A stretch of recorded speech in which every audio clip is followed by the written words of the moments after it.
كلمة الآن لفارس لأحد فرسان مجلس الأمة المحامي أسامة المناور، فليتفضل.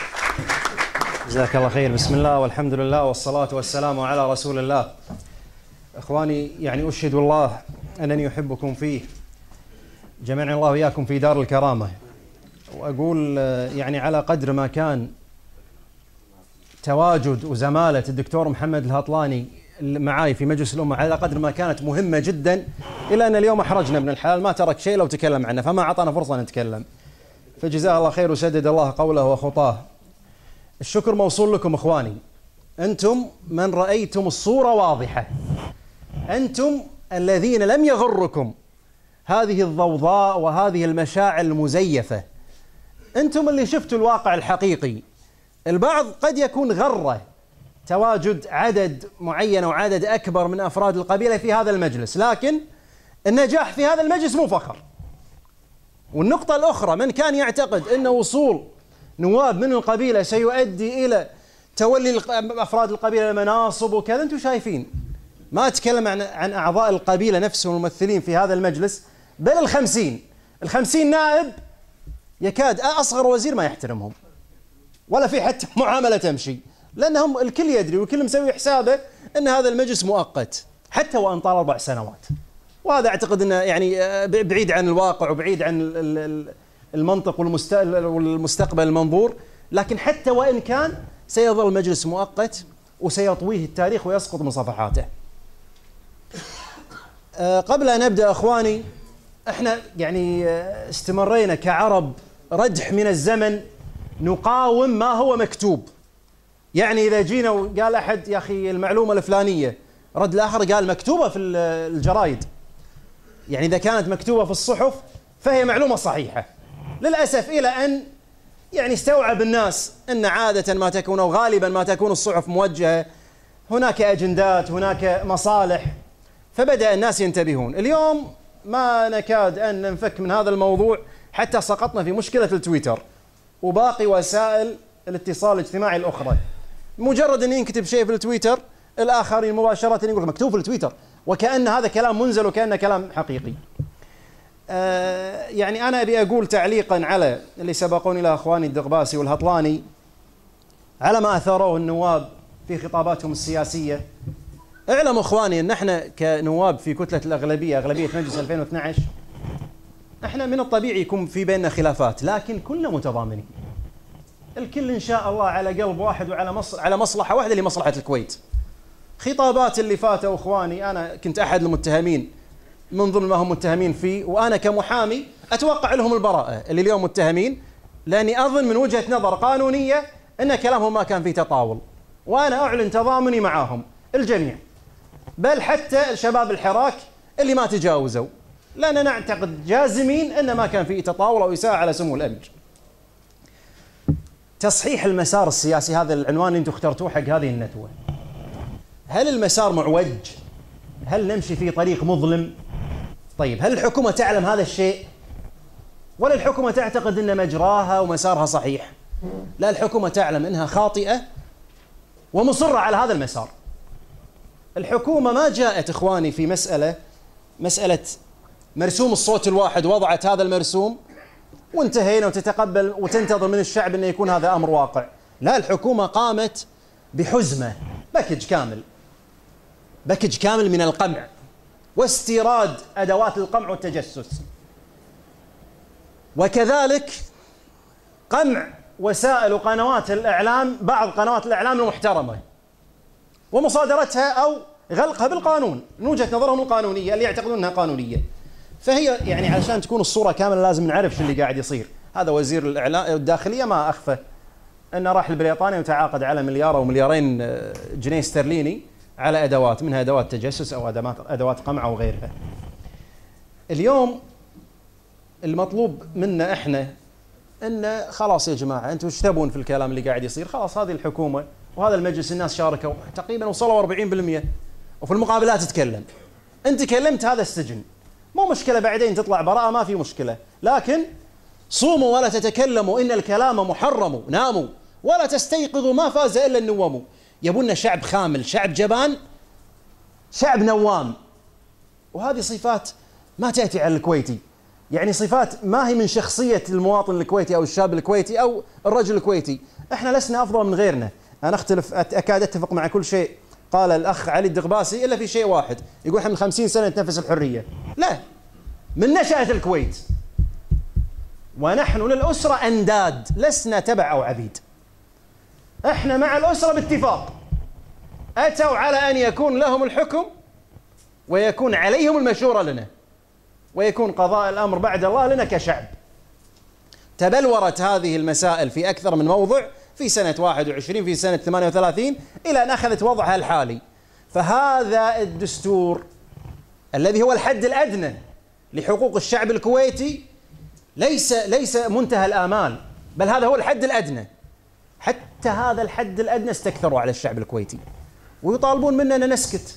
وخلاص يا جماعة بدأنا في مجلس الأمة والناس قاعد تتكلم، يعني ايش تبون؟ إذا تكلمت راح يأخذونك يقمعونك. احنا نعرف أن التعامل مع أي سلطة قمعية سيكون هذا مآله، وعلينا نتحمل. لما أتينا احنا ك35 نائب وقالوا لنا البعض ليش ما نزلتوا؟ وانزلوا ترى فرصكم في النجاح قائمة. احنا ما نشك انه ممكن ينجح 30 على الأقل 30 مع نوع من الترتيب، وبعض الناجحين الجدد قد ينضمون لنا ونعيد كتلة الأغلبية. ولكن في هذه الحالة يا أخوان نكون أعطينا السلطة جهة تشريعية جديدة. الدستور يتكلم عن مجلس الأمة المنتخب من الشعب، الممثل من الشعب، هو اللي يضع القوانين. بإقرارنا المرسوم اللي صدر وفق المادة 71 معناته احنا ارتضينا كنواب، أقسمنا على أن نحافظ على الدستور، ارتضينا أن يكون في جهة تشريعية جديدة. بكل بساطة نجحت أغلبية جديدة وفق الصوت الواحد، ما في بس أحل المجلس مرة ثانية وعدل مرة ثانية، لأنك أنت ارتضيت أول مرة. أنت ارتضيت أول مرة، وإذا وافقت ما تقدر في كل حال من الأحوال. احنا ليه اليوم قاعدين نعير في سنة 81 الأعضاء اللي كانوا في ذلك الوقت وافقوا على المرسوم؟ الظروف والمعطيات والواقع الإقليمي كان مختلف تماما. وعلى كل حال مو من المنطق أن نحمل أخطاء غيرنا. احنا اليوم نحمل مسؤولياتنا اللي حملنا اياها الشعب الكويتي، ولن نكون أبدا بكل حال من الأحوال من يخذل الشعب الكويتي. في الحراك الراقي السلمي للشعب الكويتي خلال الفترات الماضية وقعت بعض الأخطاء، وإحنا بكل شجاعة قلنا أن هذه أخطاء ونحمل من قام بها مسؤوليته. لكن بشكل عام كنا نتهم بأن بكلمة واحدة عيب عليكم، أسأتوا للكويت، أسأتوا للكويت بحراككم هذا. أن نخرج بمطالب شرعية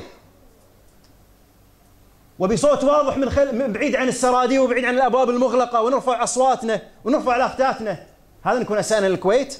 لا، العيب على من رأى 150 ألف مواطن ينزل الشارع الكويتي ويراهم كل العالم وهو يتجاهلهم. العيب أن يتكلم شاب 140 حرف ثم يؤخذ يوجه له تهمة أمن دولة. العيب أن يكون مجلس الأمة الممثل للشعب في 12 قبيض و9 سيئي سمعة و5 من حزب الله وواحد محكوم متهم في قضية تمويل المفاعل النووي وخبل. هذا العيب.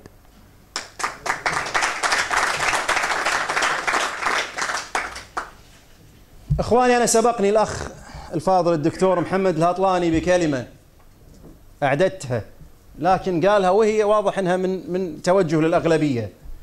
نحن اليوم يا أخوان لسنا منتظرين لحكم المحكمة الدستورية.